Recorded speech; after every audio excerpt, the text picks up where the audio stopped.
Hello guys, welcome back to my channel Buds and Bloom. तो दोस्तों, आज हम बात करने वाले हैं ऐसे कौन से साइन होते हैं कि जहाँ पर हमें अपने गार्डन को या हमारे प्लांट्स को अटेंशन की ज़रूरत होती है। जिस तरीके से जब हम गार्डनिंग करते हैं तो हम हमेशा स्ट्रेस फ्री महसूस करते हैं। हम हमेशा एक अंदर हैप्पी फीलिंग हमारे अंदर रहती है, जो हमारे स्ट्रेस, एंजाइटी या डिप्रेशन को हमारे को हमेशा क्योर गार्डनिंग करती है। उसी तरीके से जब हमारे प्लांट्स स्ट्रेस में आ जाते हैं, they also need our attention. So ऐसे ही कुछ साइंस होते हैं कि जहाँ पे प्लांट भी हमें बता रहे होते हैं कि उनके अंदर किसी तरीके की न्यूट्रिशन वैल्यू की कमी है या सॉइल अमेंडमेंट में किसी तरीके की कमी आ रही है। तो कुछ ऐसी चीज़ें होती हैं, ऐसे साइंस होते हैं जहाँ पर हमारे को अपने प्लांट्स की देखभाल की ज़रूरत होती है। क्योंकि ऐसा ही नहीं है कि क्या कहते हैं, हमने प्लांट्स लाए, हमने लगाए, उन्हें पानी दिया और कभी कभी उसमें खाद डाल दी और हो गया। गार्डनिंग ऐसे कभी भी नहीं होती है, क्योंकि ये भी एक लिविंग प्लांट्स होते हैं, लाइव प्लांट्स होते हैं। उनके अंदर भी कमियां आती हैं और उन्हें टाइम टू टाइम फर्टिलाइज़र की और देख रेख की ज़रूरत होती है। ऐसे ही ये कुछ प्लांट हैं, जैसे हमारे ये जो मैंने प्लांट लिया है चॉकलेट क्वीन, मेरा ये ड्राइसिना पाम है। और ये मतलब वैसे तो मैं अपने प्लांट्स का बहुत ध्यान रखती हूँ, पर एक प्लांट ऐसे हैं जो मैंने इस वीडियो में मैंने लिए हैं। तो ये मोंडो ग्रास है, ये भी मेरी बिल्कुल पेल हो गई थी, इसकी लीव्स बर्न होने लगी थी, येलो हो रही हैं।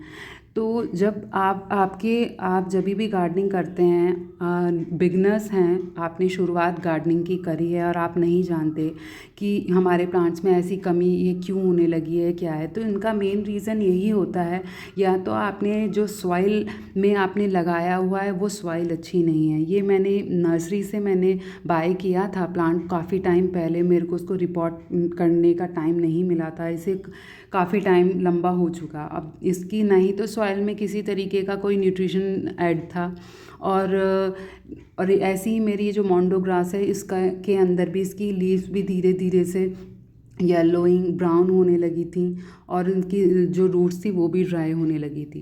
तो अगर जब भी हमारे प्लांट्स होते हैं तो सबसे पहले आपको उनका सॉइल मिक्सचर बहुत अच्छा बनाना चाहिए, जब ही प्लांट बहुत अच्छे ग्रो करते हैं।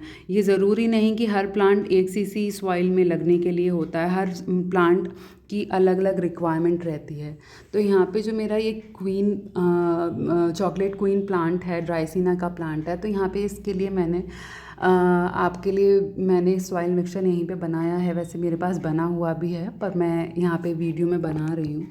तो मैं बेसिकली जो मेरा जो प्लांट्स का वो रहता है, उसमें मैं परलाइट का, कोकोपीट की जगह अगर आपके पास पीट मॉस होती है तो वो बेस्ट ऑप्शन है। वो नॉर्मल गार्डन सॉइल में आप इसे यूज़ करिए।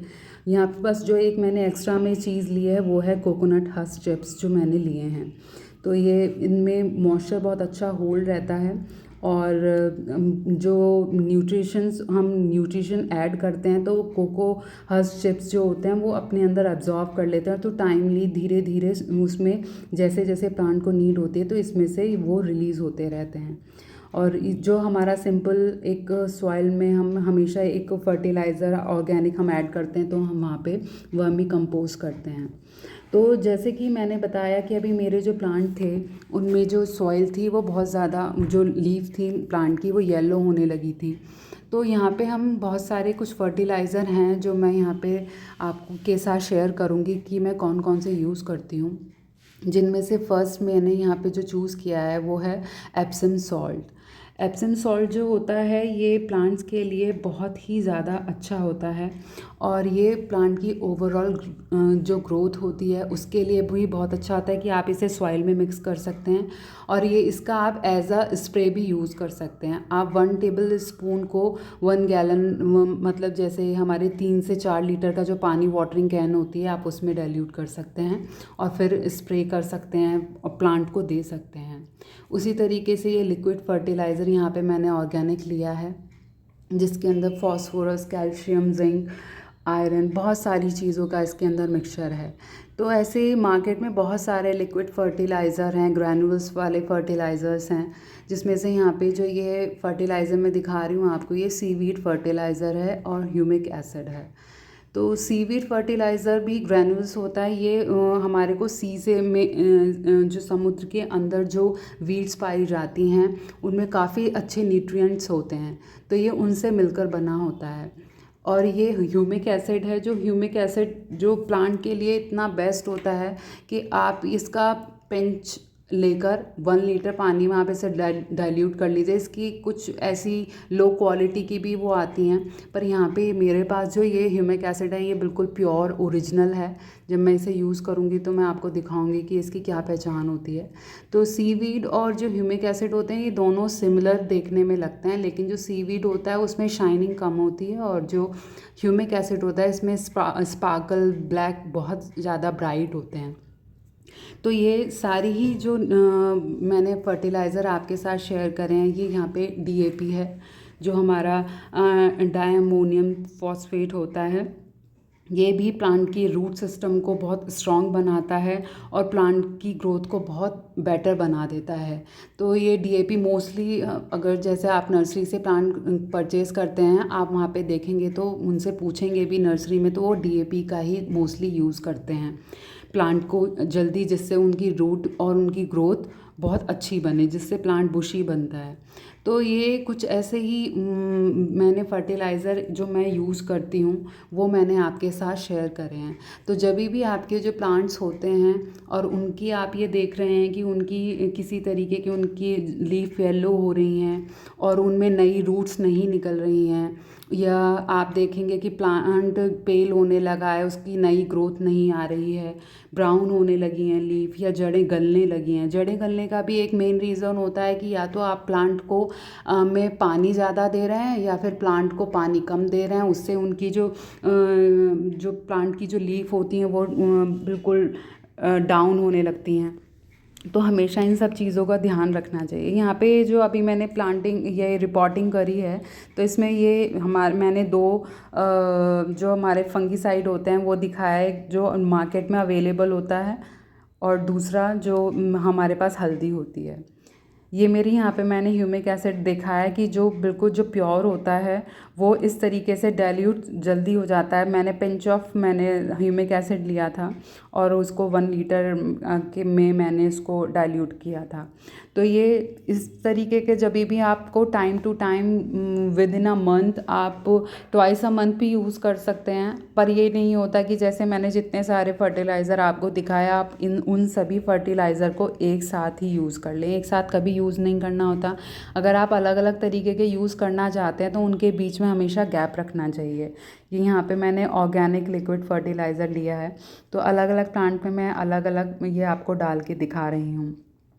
अब इसी तरीके से ये मेरा बंच ऑफ सैंसेवेरियाज़ के मेरे प्लांट्स थे, जिसमें मैंने 3 तरीके के वो सेंसेवेरियाज़ लगा के उनको मैंने बंच तैयार किया था। लेकिन अब इनकी इस कदर इसमें बहुत सारे पप्स निकल चुके हैं और ऊपर से सॉइल की वजह से और इसकी जो लीव्स थी वो टर्न ब्राउन होने लगी थी, तो इसलिए मैंने अब इनको सेपरेट करने का सोचा।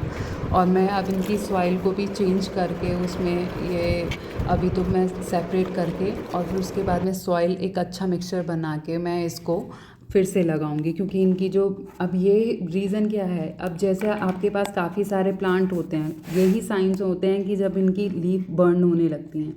इसमें ये मेरे पास जो ऐसे इस तरीके से होने का रीज़न ये था कि जैसे ही विंटर्स गई तो मैंने इनको थोड़ा बाहर के एरिया में रखा हुआ था। फिर जैसे ही एकदम हार्श सन हुआ तो इसकी लीफ बर्न भी होने लगी और फिर ऊपर से इनके सॉइल में भी इनके अंदर न्यूट्रिशन की कमी होने लगी थी। वैसे स्नेक प्लांट को कभी भी ज़्यादा फर्टिलाइज़र की ये हैवी फीडर नहीं होता है। यहाँ पे नॉर्मल मैंने इसके लिए जो एक अच्छा मिक्सचर बनाया उसी में मैं इसमें फर्टिलाइज़र ऐड करूँगी। यहाँ पे जो मैंने बनाया है इसमें मैंने नॉर्मल गार्डन सॉइल के अंदर परलाइट और कोर्स रिवर सैंड का मिक्सचर करा था और उसी के अंदर मैंने एप्सम सॉल्ट डाला था और अब इनको सेपरेट किया है। उसी तरीके से आप जब भी आपके प्लांट्स इस तरीके के अगर आप साइन नोटिस करें, नंबर 1 अगर आपकी प्लांट की लीफ येलो हो रही हैं या ब्राउन हो रही हैं तो उनमें न्यूट्रिशन डेफिशिएंसी होने लगती है। एक सनलाइट का आप हमेशा ध्यान रखें। ज़्यादातर मोस्टली प्लांट जो होते हैं उन्हें इंडोर जो इनडायरेक्ट सनलाइट होती है वो ही बेस्ट होती है।